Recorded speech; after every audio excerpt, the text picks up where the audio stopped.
కార్తీక పురాణము 9వ అధ్యాయము. యముని దండనకు గురై దండింపబడు నరులు. ఓ యమదూతలారా, మీ ప్రభువు మీకేమి చెప్పెను? యమదండనకు గురియగు వాడెవ్వడు? పుణ్యములనేవి పాతకములు అనగానేమి? వీరిని గురించి వివరముగా చెప్పుడు అని ప్రశ్నించగా యమదూతలిట్లు చెప్పిరి. ఓ విష్ణుదూతలారా, శ్రద్ధగా వినుడు. సూర్యుడు, చంద్రుడు, ఆకాశము, అగ్ని, వాయువు, ఆవులు, పగలు, సంధ్యలు, దిక్కులు, కాలము ఇవి మానవ పుణ్యపాపాలను తెలుపు సాక్షులు. మేము వీరి సాక్ష్యములను అనుసరించి మానవులను శిక్షింతుము. మేము వేద శాస్త్రములను దూషించు స్వేచ్ఛగా తిరుగుచు సాధు బహిష్కృతుడైన వానిని గురువు గాని బ్రాహ్మణుడు గాని రోగిని గాని పాదములతో తన్నువానిని తల్లిదండ్రులతో తగులాడు వానిని జంతువులను హింసించు వానిని కులాచారమును వదిలిన వానిని పరుని భార్యతో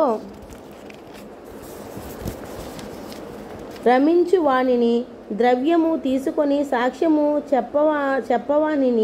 చెప్పువానిని నేను దాతనని చెప్పుకొని వానిని మిత్రద్రోహము చేయువానిని ఇతరులకు అపకారము చేయువానిని ఇతరులు తనకు చేసిన మేలు మరచువానిని వివాహము చెరుపువానిని ఇతరుల సంపదలు చూసి అసూయపడువారిని పరుల సంతానమును చూసి దుఃఖింపబడువానిని కన్యాశుల్కము వలన జీవించువానిని వడ్డీ వ్యాపారం చేసి జీవించువానిని చెరువు గాని బావి గాని కాలువ గాని నిర్మించు వాడికి అడ్డుపడి మాన్పించిన వారిని నిర్మించిన చెరువులు మొదలగు వాటిని చెడగొట్టు వానిని మాతాపితరుల శ్రాద్ధమును పితృకర్మను విడిచిన వానిని తాను వండుకున్న అన్నము కొంచెమైనను ఇతరులకు పెట్టక వానే అంతయు భుజించు వానిని నిత్యము ఇతరుల అన్నమును భుజించు వానిని ఇతరులు భుజించగా మిగిలిన శ్రాద్ధ భోజనమును తినువానిని ఒకడు ఇతరులకు దానం ఇచ్చినప్పుడు ఇవ్వద్దు అని అడ్డుపెట్టిన వాడిని యాచించిన బ్రాహ్మణుకు యథాశక్తి భిక్ష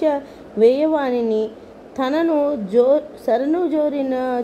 చొచ్చిన వానిని చంపువానిని స్నానము సంధ్య వందనము మానిన వానిని బ్రాహ్మణ నిందితుని బ్రాహ్మణ హంతకుని అశ్వహంతకుని గోహంతకుని మేము మా లోకమునకు ఈడ్చుకుపోయి అనేక విధముల బాధింతుము.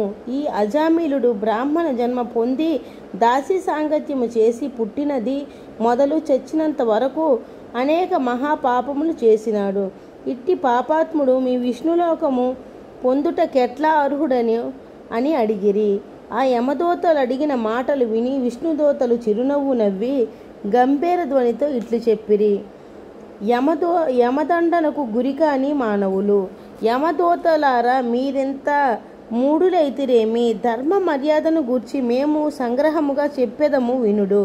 దుస్సంగము విడుచువాడును సత్సంగము నాశ్రయించువాడును బ్రహ్మచింతన చేయువాడును స్నాన సంధ్యా వందనములు ఆచరించువాడును బోధదయ గలవాడును సత్యవంతుడును అసూయ లేనివాడినై జపాగ్ని హోమాదులను చేయుచు కర్మలను బ్రాహ్మణులందుంచి వాడును అన్నదానము చేయువాడును జలమిచ్చువాడును గోదానం ఇచ్చువాడును విద్యా కోరిక వానికి విద్యాదానము చేయువాడును పరోపకార బుద్ధి కలిగిన వాడును విష్ణు పూజ చేయువాడును హరినామ స్మరణ చేయువాడును వివాహమును ఉపనయనమును చేయువాడును ప్రయాణికుల సౌకర్యార్థము మంటపములను నిర్మించువాడును దిక్కులేని శవములను దహన సంస్కారాదులు జరిపిన వాడును నిత్యము సాలగ్రామము నర్పించి ఆ తీర్థము సేవించి నమస్కారము చేయువాడిని